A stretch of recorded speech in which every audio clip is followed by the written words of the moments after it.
दोस्तों आज हम एक्सप्लेन करने जा रहे हैं 2016 में आई एक ड्रामा रोमांस मूवी को जिसका नाम है द लेट ब्रूमर। चलिए वीडियो शुरू करते हैं। मूवी के शुरुआत में हम पीटर नाम की एक लड़की को देखते हैं जिसकी उम्र 27 साल है। पीटर एक सेक्स थेरेपिस्ट है और ये उन लोगों का इलाज करता है जिन्हें लव लपाटा करने की चुल मची होती है। पीटर आज एक बहुत ही हॉट लड़की की थेरेपी शुरू करने वाला था, लेकिन ये लड़की यहाँ खुद को कंट्रोल नहीं कर पाती और ये पीटर को अपनी ओर आकर्षित करने लगती है और ये पीटर से कहती है, क्या तुम मेरे साथ फिजिकल होना चाहोगे? लड़की की बात सुन के पीटर को जरा भी फर्क नहीं पड़ता और ये उसे अपनी एक बुक पढ़ने को देता है जिसमें उसने लिखा था कि कैसे हम अपने अंदर की भावनाओं को बदलकर अपने आप को शांत करके अपनी जिंदगी में आगे बढ़ सकते हैं। पीटर यहाँ पूरी तरह खपाखप के खिलाफ था और ये दावा करता है कि आज तक उसने कभी भी खपाखप नहीं किया, क्योंकि पीटर का मानना था कि खपाखप हम सभी को अपनी लाइफ के गोल से अलग कर देता है और खपाखप के बिना भी हम अपनी लाइफ को बड़ी ही अच्छी तरह से जी सकते हैं। पीटर अपने घर पर आता है जहाँ पर इसके दो दोस्त इससे मिलने आते हैं,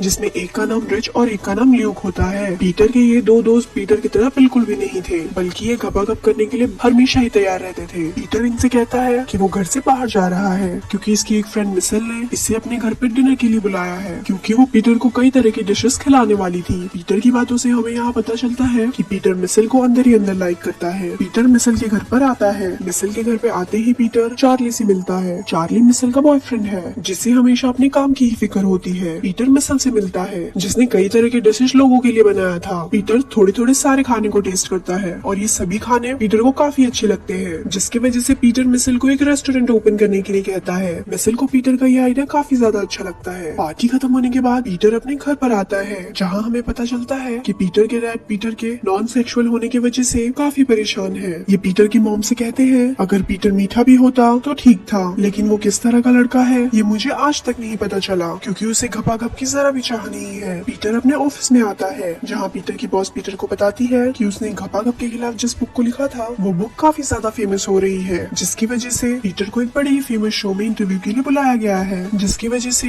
उनकी क्लिनिक की डिमांड और भी ज्यादा बढ़ जाएगी। पीटर जब अपने घर पर आता है तब वो चार्ली को मिसेल के घर के बाहर देखता है। पीटर को पता चलता है कि चार्ली और मिसेल का ब्रेकअप हो चुका है, क्योंकि चार्ली अपने काम में व्यस्त रहता था और वो मिसेल को टाइम नहीं दे पाता था। चार्ली के जाने के बाद पीटर मिसेल से मिलता है। मिसेल काफी सैड होती है और वो पीटर को गले लगाकर रोने लगती है। मिसेल पीटर से कहती है अब मैं शेफ बनने के लिए स्ट्रगल करूंगी और तुम मुझे ऐसा करने के लिए हमेशा ही कहते थे। पीटर भी यहाँ इसे कहता है हाँ तुम्हें ये करना चाहिए। पीटर की बात से मिसेल काफी खुश होती है और ये पीटर को किस करने लगती है। पीटर खपाखप के खिलाफ था, इसलिए इतना सब कुछ होने के बाद भी पीटर को कुछ भी फर्क नहीं पड़ता और इसे ये अजीब लगता है, जिसकी वजह से ये मिसेल को सॉरी बोलकर यहाँ से निकल जाता है। हमें पता चलता है कि पीटर को कभी कभी सर दर्द भी हुआ करता है। अब ऐसा क्यों होता है ये आपको आगे मूवी में पता चलेगा। अगली सुबह रिचर्ड ल्यूक पीटर के पास आते हैं और ये उसे अपने साथ बास्केटबॉल खेलने के लिए ले जाते हैं। बास्केटबॉल मैच खेलते समय एक प्लेयर पीटर के बॉल पर बॉल मार देता है, जिसकी वजह से पीटर यहाँ पे बेहोश हो जाता है।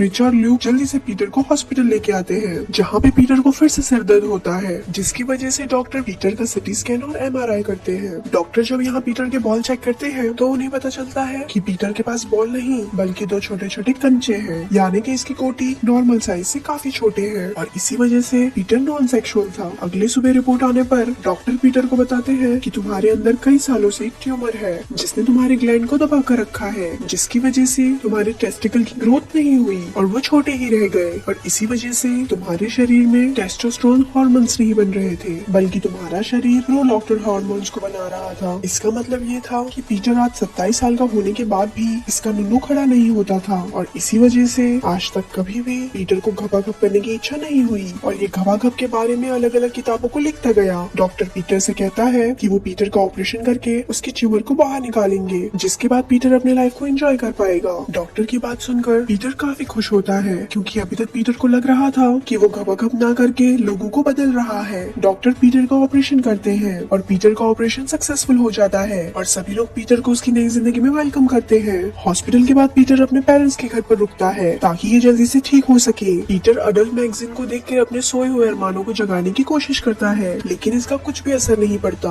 अगले दिन इसके दोनों दोस्त इससे मिलने आते हैं और वो अपने साथ एक स्ट्रिपर को भी लेके आते हैं ताकि ये लड़की पीटर के सोए हुए अरमानों को जगा दे। ये लड़की पीटर को काफी ज्यादा उकसाती है और ये अपने अंगों की तरंगों से पीटर को मजा लेने के लिए कहती है, लेकिन पीटर बेचारा खड़ा ही नहीं हो पाता। लेकिन उसके दोस्त ल्यूक का बाहर ही खड़ा हो जाता है। अंदर ये लड़की पीटर को खड़ा करने के चक्कर में बेचारी खुद ही बैठ जाती है। अगली सुबह पीटर जब सोकर उठता है तब ये नीचे आता है। पीटर को देख के उसकी फैमिली खुश हो जाती है क्योंकि अब पीटर का नुन्नू स्टैंड हो चुका था। इसका मतलब पीटर अब छोटा बच्चा नहीं रहा। पीटर जल्दी से तैयार होकर अपनी लाइफ को शुरू से जीने के लिए घर से बाहर जाता है। पीटर जब अपने घर पर आता है तब ये देखता है कि इसका दोस्त ल्यूक एक लड़की के साथ फिजिकल हो रहा था। पीटर इन्हें यहाँ से जाने के लिए कहता है। पीटर देखता है कि इसका स्पाइडरमैन अभी भी खड़ा है तो ये उसे बैंड करने के लिए जल्दी से टॉयलेट में जाकर हिलाता है। पीटर अपनी नई जिंदगी में अपने अंदर की आग को मिटाने के लिए दिन में कई बार हिलाने लगता है। एक दिन मिसल पीटर से मिलती है और कहती है कि वो एक कुकिंग चैलेंज में हिस्सा लेने जा रही है और अगर इसने उस चैलेंज को जीत लिया तो इसे लॉस एंजलिस के एक बड़े होटल में काम करने का मौका मिलेगा और ये वहाँ से अपने शेफ बनने की शुरुआत कर सकती है। इसलिए अभी कुछ दिनों तक बाहर ही रहेगी। ये सुनकर पीटर को अंदर से तो काफी दुख होता है लेकिन ये उसे दिखाने के लिए वो एकदम से खुश हो जाता है। पीटर जब ऑफिस आता है तभी अपने एक पेशेंट से मिलता है। अपने पेशेंट की बात सुनकर पीटर को घपाघप करने की उत्तेजना होने लगती है लेकिन इसे कुछ चिड़चिड़ापन भी होने लगता है। पीटर डॉक्टर के पास आता है और पूछता है कि इसके साथ ऐसा क्यों हो रहा है और इसे घपाघप को लेके इतनी उत्तेजना क्यों हो रही है। इस पे डॉक्टर इसे बताते हैं कि तुम्हारे अंदर टेस्टोस्टेरोन हार्मोन्स 15 साल बाद बनना शुरू हुए हैं, इसीलिए ये सब तुम्हारे शरीर में इतनी तेजी से हो रहा है। मतलब कि तुम्हारा तो अब कहीं पर भी फायर होने के लिए तैयार है और तुम्हारे शरीर में हार्मोन्स देरी से बनना शुरू हुआ है, इसलिए तुम्हारे अंदर कुछ साइड इफेक्ट्स भी होंगे जैसे आवाज भारी होना, चिड़चिड़ाहट होना, घपाघप की उत्तेजना होना जैसी समस्या है। लेकिन तुम घबराना मत, सब ठीक हो जाएगा। शाम के टाइम पीटर मिसल से बात करता है। वे उसकी कंपटीशन के बारे में पूछता है। मिसल यहाँ किसी दूसरे के बारे में बात करती है जिसकी वजह से पीटर को थोड़ा जलन महसूस होती है। अगले दिन पीटर रेडियो पे अपना इंटरव्यू देने जाता है लेकिन इंटरव्यू के समय पीटर की आवाज में बदलाव आता है और ये इंटरव्यू पूरा नहीं कर पाता। शाम के टाइम पीटर अपने पेरेंट्स के पास आता है और इन्हें अपने प्रॉब्लम्स के बारे में बताता है जिसपे पीटर के डैड पीटर को प्योरिटी के बारे में बताते हैं और कहते हैं इस उम्र में ये सब होना नॉर्मल है। लेकिन पीटर यहाँ अपने पेरेंट्स से झगड़ने लगता है और ये गुस्से में यहाँ से चला जाता है। पीटर को जाने के बाद हम देखते हैं उसके डैड इस झगड़े से बिल्कुल भी सैड नहीं है बल्कि ये काफी खुश होते हैं और कहते हैं कि हमने इस समय का 15 साल से इंतजार किया है। शाम के टाइम पीटर मिसल से फिर से बात करता है और मिसल दोबारा से किसी और के बारे में बात करती है जिस पर पीटर गुस्सा हो जाता है और वो मिसल को बातें सुनाकर कॉल कट कर देता है। अगली सुबह पीटर अपने दोस्तों से मिलता है जहाँ रिच पीटर से बोलता है कि मेरे दोस्त आने वाले 22 तारीख को क्या तुम मेरे बच्चे को मेरे घर पे बेबी सिटिंग कर सकते हो। पीटर कहता है कि तुम कहाँ जा रहे हो। तब रिच उसे बताता है कि 22 तारीख को इसकी एनिवर्सरी है और उस दिन ये और उसकी वाइफ रेस्टोरेंट में डिनर करेंगे। इसके बाद ये एक होटल में जाके अंधाधुंध पसीना निकालेंगे क्योंकि घर में बच्चे रहते हैं जिसकी वजह से हम घर पर ये नहीं कर पाते हैं। पीटर रिच के बच्चों की बेबी सिटिंग करने के लिए तैयार हो जाता है। जैसे जैसे दिन बीत रहा था पीटर को घपाघप के प्रति काफी अट्रैक्शन होने लगती है। इसी वजह से पीटर का पड़ोसी जोश पीटर को टिंडर के जरिए लड़कियों से मिलने के लिए कहता है क्योंकि वहाँ पे पीटर कई लड़कियों से मिलकर उनके साथ घपाघप कर सकता है। पीटर इसके लिए तैयार हो जाता है। पीटर ये सब इसलिए करता है ताकि मिसल को प्रपोज करने के बाद वो किसी दूसरी लड़की के साथ फिजिकल नहीं होना चाहेगा, इसीलिए प्रपोज से पहले ही बहुत सारी लड़कियों के साथ घपाघप करता है। एक दिन जब पीटर अपने घर पर आता है तभी चार्ली को मिसल के घर के बाहर दिखता है। चार्ली यहाँ मिसल को सॉरी बोलने के लिए आया था। पीटर चार्ली से कहता है कि मिसल घर पर नहीं है इसलिए तुम परेशान मत हो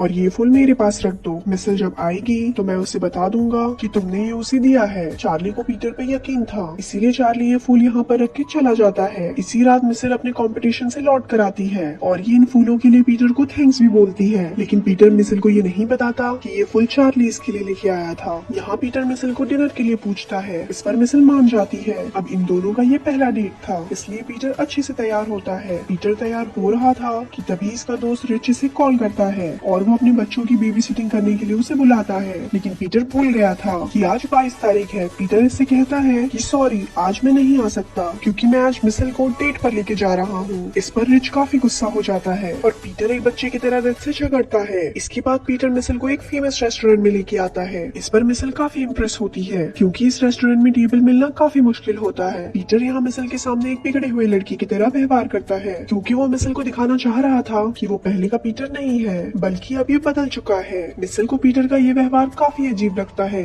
ये दोनों डिनर शुरू करने ही वाले थे कि तभी यहाँ पर रिच और उसकी वाइफ आ जाते हैं और हमें यहाँ पता चलता है कि जिस टेबल पर ये दोनों बैठे हैं उस टेबल को रिच ने अपने और अपनी वाइफ के लिए बुक की थी। लेकिन पीटर ने उस रिजर्वेशन को चुरा लिया और यहाँ पर आ गया क्योंकि पीटर को लग रहा था कि रिच अपने बच्चों को छोड़कर यहाँ पर नहीं आएगा। लेकिन रिच कहता है लास्ट समय पर ल्यूक मेरे बच्चे की बेबी सिटिंग करने के लिए आ गया क्योंकि वो पीटर की तरह एक धोखेबाज नहीं है। ये सारी बातें सुनकर मिसल यहाँ से उठकर जाने लगती है। पीटर मिसल को रोकता है लेकिन मिसल उससे कहती है कि अभी कुछ देर पहले ही मुझे चार्ली का मैसेज मिला जिसमें उसने बताया था कि वो फूल तुमने नहीं चार्ली ने वहाँ पर रखा था। मिसल पीटर के ऊपर गुस्सा करके यहाँ से चली जाती है। अगले दिन हम पीटर को उसकी एक पेशेंट के पास देखते हैं जो पीटर को अपने फैंटेसी के बारे में बताती है कि इसे घपाघप करना बहुत ही पसंद है। क्योंकि पीटर का नुन्नू अब स्टैंड होने लगा था तो पीटर इसकी बात सुन के घपाघप के लिए तैयार हो जाता है और ये उसकी थेरेपी को छोड़कर इसके साथ संबंध बनाने की तैयारी में लग जाता है। पीटर पैंट निकालने ही वाला था कि तभी यहाँ पीटर की बॉस आ जाती है और वो पीटर को ऐसा करता देख लेती है, जिसकी वजह से वो पीटर को इस जॉब से निकाल देती है। पीटर अपने अंदर के बदलाव को कंट्रोल नहीं कर पा रहा था, इसलिए काफी समय बाद अपने फादर से मिलता है और उनसे कुछ सलाह मांगता है। पीटर बताता है कि इसे अपने ऊपर कंट्रोल नहीं मिल रहा है। इस पर इसके फादर इसे बताते हैं कि मर्दों के अंदर इस तरह का बदलाव प्यूबर्टी के दौरान होता है क्योंकि ये सब हार्मोन्स का किया धरा होता है। लेकिन हाँ, हमें अपनी गलतियों का एहसास होना चाहिए क्योंकि एक असली मर्द बनना और मर्द बनने का दिखावा करना इसमें बहुत ही फर्क होता है। पीटर कहता है कि वो कल के अपने इंटरव्यू में लोगों को क्या बताएगा जब ये खुद ही इसके लिए परेशान है और इसका खुद पर ही कंट्रोल नहीं है। पीटर के डैड कहते हैं कि तुम सिर्फ वही बोलना जो तुम्हारा दिल करे। अगले दिन पीटर इंटरव्यू में अपने बुक को सबसे बेकार बुक बताता है और बताता है इसने 15 सालों से इन सब चीजों का एक्सपीरियंस नहीं किया था, इसलिए अपनी इच्छाओं को दबाने से अच्छा है कि खुद को लोगों के सामने लेके आओ। पीटर कहता है कि घपाघप हमारी जिंदगी का एक बेहद ही जरूरी हिस्सा है और हम सभी को इसका फायदा लेना चाहिए। पीटर की बात सुनकर यहाँ मौजूद सभी लोग पीटर के लिए ताली बजाते हैं। पीटर रिच के पास जाता है और ये उससे माफी मांगता है। रिच पीटर को माफ भी कर देता है। इसके बाद रिच और उसकी वाइफ पीटर को मिसल के पास जाके सारी सच्चाई बताने के लिए कहते हैं और कहते हैं कि वो तुम्हें जरूर पसंद करेगी। इसके बाद पीटर रिच और ल्यूक के साथ मिसल से मिलने के लिए आता है। मिसल यहाँ चार्ली के साथ होती है। पीटर यहाँ सभी के सामने अपने ट्यूमर और लेट प्यूबर्टी की वजह से हुई मिसअंडरस्टैंडिंग के बारे में सब कुछ बता देता है। पीटर की बात सुनकर मिसल को इस पर काफी ज्यादा प्यार आने लगता है और ये पीटर के पास आ जाती है और चार्ली बेचारा यहाँ से चुपचाप चले जाता है। मिसल और पीटर यहाँ पर एक साथ किस भी करते हैं। लास्ट सीन में हम पीटर और मिसल को एक साथ में देखते हैं। मिसल अब प्रेग्नेंट थी।